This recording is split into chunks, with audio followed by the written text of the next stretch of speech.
എന്നാ നിനക്ക് നേരത്തെ പറഞ്ഞുകൂടായിരുന്നാടാ? ഏത് കോലത്തും കാണുമല്ലോ ഒരു മന്ദബുദ്ധി. അതേടാ ഇവൻ അവിടുത്തെ മഞ്ജുകുമാരനാ. മഞ്ജു, നീ പൊട്ടലെ അടുക്കളക്കകത്ത് കൂട്ടിക്കൊണ്ടു എന്തെങ്കിലും തിന്നാൻ കൊടുക്കും. അതെ, നീ പൊട്ടനാണെന്ന് കരുതിയിട്ട് മിണ്ടാതെന്നും ഇരിക്കണ്ട. നിനക്ക് എന്ത് വേണം എന്നോട് വാതുറന്ന് പറയാം. പോണത് കണ്ടില്ലേ, എന്തൊരൈക്യം. ചേരേണ്ടതേ ചേരൂ. നീ മൂക്ക് മുട്ട തിന്നിട്ട് പൂമുഖത്തേക്ക് വരണം. ഒരുപാട് ജോലികൾ ചെയ്തു തീർക്കാനുണ്ട്. അതെ, ഇനി മുതൽ എന്നെ അനുസരിച്ച് ഇവിടെ നിന്നോളണം. അതാണ് അടുക്കള. മോൻ ചെല്ലു, വേഷായിട്ട് വെട്ടി വീഴുന്നു. ഈശ്വര, എന്നെ അനുസരിക്കാൻ ഒരു പട്ടികളും ഈ വീട്ടിലില്ല. ഈ പൊട്ടനെങ്കിലും എന്നെ അനുസരിക്കണമേ.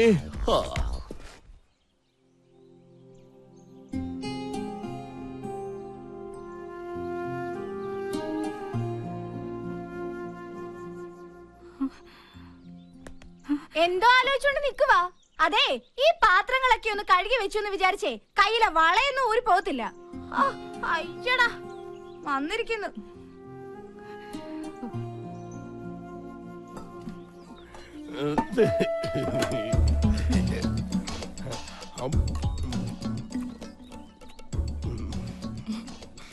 എന്താ പേര്? അവൻ പൊട്ടനാ. അയ്യേ, പൊട്ടനാ? എന്തത് ആനൂട്ടോ? ലക്ഷ്മി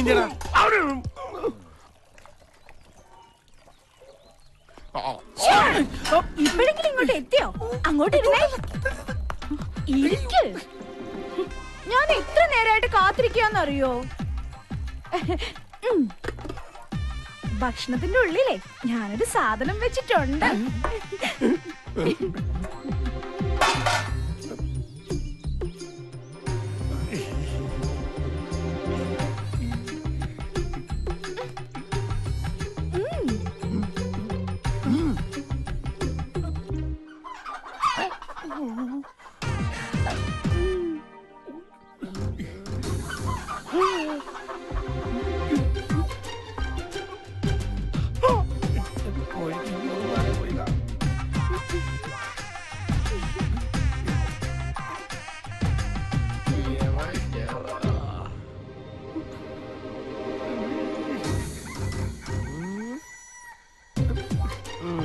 ഇതിനാരടിയിരിക്കുക?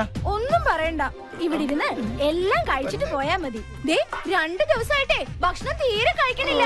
ഞാനിതൊന്നും അറിയുന്നില്ല. വേണ്ട വേണ്ട വേണ്ട, ഇരുന്നോ കഴിച്ചിട്ട് എഴുന്നേറ്റാ മതി. ആദിത്യ, ഇത് വെറും കോഴിമുട്ടകളല്ല, അനുരാഗ മുട്ടകളാണ്. ദൈവത്താണ് ഈ മുട്ടയൊന്നും ആന്റണി ഇട്ടതല്ലെന്നറിയാം. ആദിത്യ, 2 പേർക്കും ഇഷ്ടമാണെങ്കിൽ നമുക്കിതങ്ങ് നടത്തി കൊടുക്കാം അല്ലേ?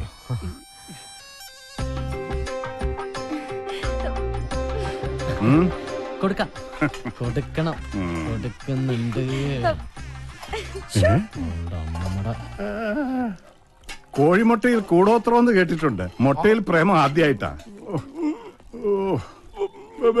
കഴിച്ചു കൃഷ്ണ, ഇങ്ങനെയാ പല തറവാടുകളും നശിച്ചത്.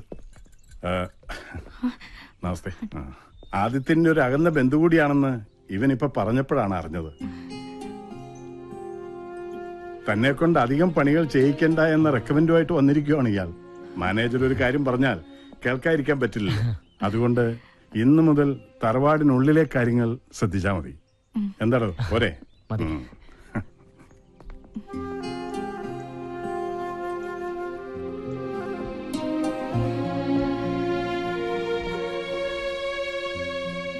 മോനെ ആദി, അപ്പന് പറയാനുള്ളത് പറഞ്ഞു. എടാ, എനിക്ക് അവളായിട്ട് യാതൊരു വിധ ഇതില്ലാന്ന്. അപ്പൊ ആനണിച്ചെന്റെ പാത്രത്തിൽ 8 മുട്ട എങ്ങനെ വന്നു? മുട്ട നിന്റെ പറ്റി പറയുമ്പോ അപ്പനെന്തിനാ ഇവന്റെ അടുത്ത് ചൂടാവണേ? വർമ്മ സാർ പറഞ്ഞപ്പോഴാണ് ഞാൻ ഞെട്ടിപ്പോയത്. എടാ ആദി, വർമ്മ സാറിന് ഒരു സംശയം തോന്നിയതാവാം. നീ അപ്പം പറഞ്ഞ് വിശ്വസിക്കാൻ. മുട്ട എങ്ങനെ വന്നേ? എന്റെ അമ്മേ. മോനെ, ലക്ഷ്മി എന്നെ വല്ലാതെ തെറ്റിദ്ധരിച്ചിരിക്കുക. തെറ്റിദ്ധരിച്ചല്ലോ, മുട്ട സഹിതമല്ലേ പിടിച്ചത്. 2 or 3 ആണോ? 8 മുട്ട. മോനെ, നീ അമ്മയൊന്ന് കാര്യം പറഞ്ഞ് മനസ്സിലാക്കുക. അപ്പന്റെ പ്രേമം അമ്മയെ പറഞ്ഞ് മനസ്സിലാക്കാൻ സ്വന്തം മകനെ ഏർപ്പാടാക്കുന്ന ഇത്രയ്ക്കും വൃത്തികെട്ട ഒരു അപ്പൻ ലോകത്തെങ്ങും കാണില്ല. ഇത്രയും പ്രായപൂർത്തിയായ ഒരു അപ്പന് പറ്റിയ പണിയാണോ ഇതൊക്കെ? മോനെ ആദി, നീ എന്നെ ആദി പിടിപ്പിക്കരുത്. എല്ലാം പോട്ടെ, സ്നേഹിച്ച പുരുഷന്റെ കൂടെ സ്വന്തം കുടുംബം വരെ ഉപേക്ഷിച്ച് ഇറങ്ങി തിരിച്ച് എന്റെ അമ്മ ഇതെങ്ങനെ സഹിക്കും? എന്റെ പേടി അതല്ല. വീട്ടിൽ കാശ് കിട്ടാനുള്ളവർ വരുമ്പോ ലക്ഷ്മി അമ്മ പറയുമായിരുന്നു മരിച്ചു കളയുന്നു. ഇപ്പൊ ഇതും കൂടെ അറിയുമ്പോ ലക്ഷ്മി അമ്മ വല്ല അവിവേകവും. അയ്യോ മുനാരി പീതാംബര, നീ അവളൊന്ന് പറഞ്ഞു മനസ്സിലാക്ക്. നിനക്ക് ലക്ഷ്മിയുടെ അടുത്തേക്ക് പോവാലോ. എനിക്ക് ലക്ഷ്മി അമ്മയുടെ അടുത്തേക്ക് പോവാം. കാരണം ഞാൻ അവരുടെ മോനാണല്ലോ. ഞാനിവിടെ കാലുകുത്തിയ അപ്പം മുതൽ നിങ്ങളെല്ലാം കൂടെ എന്നെ ഊമയാക്കില്ലേ. ഇനിയിപ്പൊ ഞാനവിടെ ചെന്ന് എന്ത് പറയാൻ? 8 മുട്ടയും തിന്നിട്ട് എന്നെ പൊട്ടനാക്കുന്നു. അമ്പട പൊട്ടാ. ഇനി ഇച്ചിരി പാട്ട് കേൾക്കാം. നിങ്ങൾ ഇതുവരെ കേട്ടത് കോഴിമുട്ടയുടെ പോഷക ഗുണങ്ങളെ കുറിച്ചുള്ള പ്രത്യേക പരിപാടിയാണ്. ഇനി കോഴിമുട്ട കൊണ്ടുള്ള പലതരം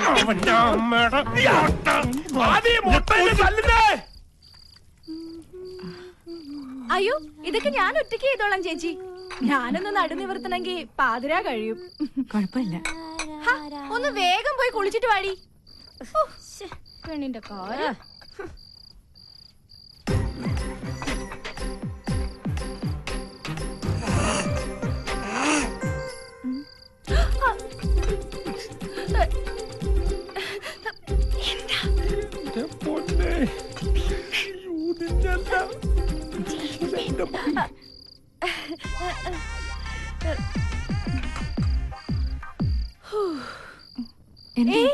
എന്തോരം ജോലിയാ ചേച്ചി. ബാത്റൂമിന്റെ അടുത്തോടെ ആരോ ഓടി പോകുന്നുണ്ടോ? എവിടെ? അവിടെ ഒന്നും ആരും ഉണ്ടാവില്ല. ഇവക്ക് വെറുതെ തോന്നിയതായിരിക്കും. പേടി പെണ്ണ്. നടക്കങ്ങോട്ട് ചേച്ചി. അത് കഴിഞ്ഞാ കിടന്നോളൂ കേട്ടോ. നടക്ക് നടക്ക. പറയട്ടെ.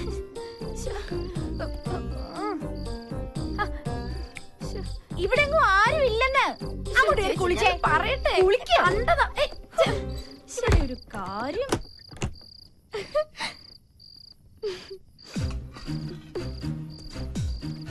ലക്ഷ്മി, ലക്ഷ്മി, ലക്ഷ്മി, ഇവിടെ.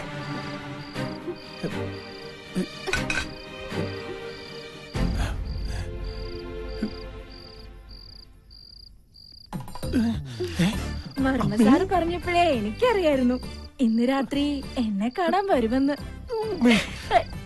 നീയും വർമ്മസാറും കൂടി എന്നെ വറുത്ത് തിന്നടി. ഞാൻ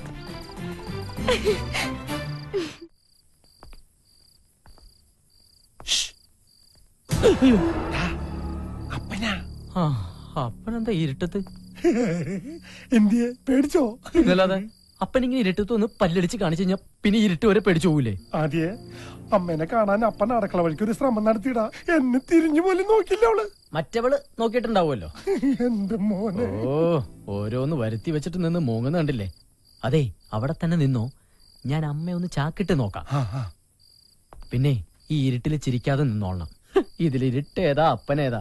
അത്രയ്ക്ക് കറുപ്പാണല്ലോ അപ്പന്. കറുപ്പ് നിന്റെ അപ്പനാടാ. ഇരുട്ടത്തപ്പ നീയൊക്കെ ഇരുട്ടി തപ്പൂടാ. അപ്പം വല്ല മോനായിരുന്നെങ്കിൽ 2 അടിയെങ്കിലും കൊടുക്കായിരുന്നു. ഇപ്പൊ അതും പറ്റില്ല.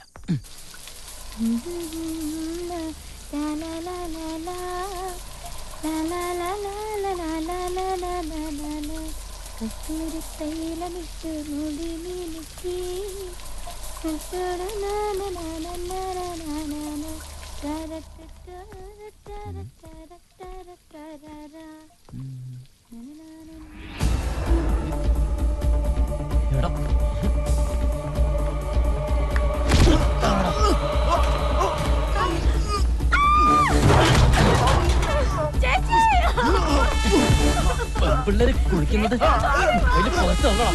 ഇന്നത്തോടെ നിർത്തി തരണം നിന്റെ മൊബൈൽ ഗെയിം.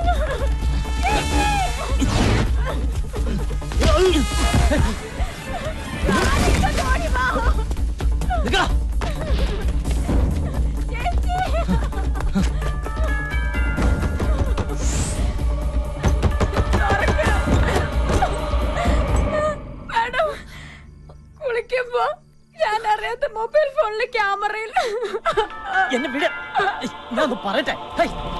വേണ്ട, ഒന്നും പറയണ്ട.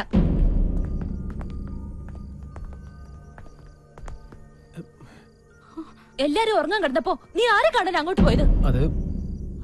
അത് പിന്നെ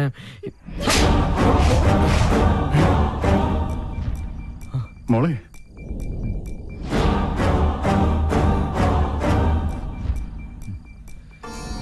അയ്യോ മാഡം, ഈ സാർ അല്ല. അവൻ അവനാ ആ തോട്ടം നനയ്ക്കുന്ന പയ്യൻ.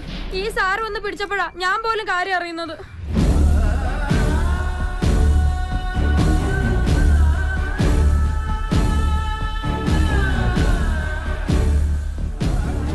സാറേ, പിഴച്ച വഴിക്കൊന്നും പോവില്ലെന്ന് ആന്റണിക്ക് ഉറപ്പുള്ളതുകൊണ്ടാ ഞാൻ ആദ്യം സാറിനെ പരിചയപ്പെടുത്തിയത്.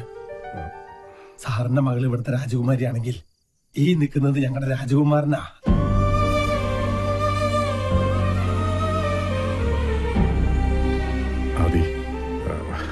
എന്റെ മോള് സാറത് കാര്യമാക്കണ്ട.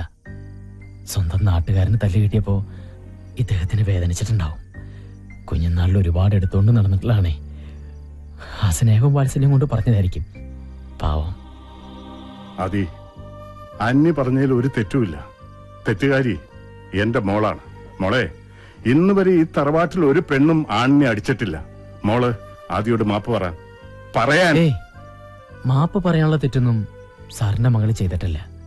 ഇങ്ങനെ ഒരു സാഹചര്യത്തിൽ കണ്ടാൽ ആരായാലും തല്ലിപ്പോവും. പിന്നെ മേഡത്തിന് അറിയാതെ പറ്റിപ്പോയൊരബദ്ധം.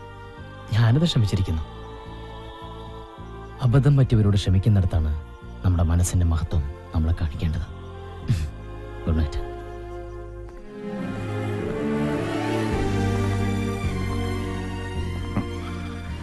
ഇതുപോലൊരു മകന് ജന്മം നൽകിയ അച്ഛനും അമ്മയും സുഹൃതം ചെയ്തവരാണ്.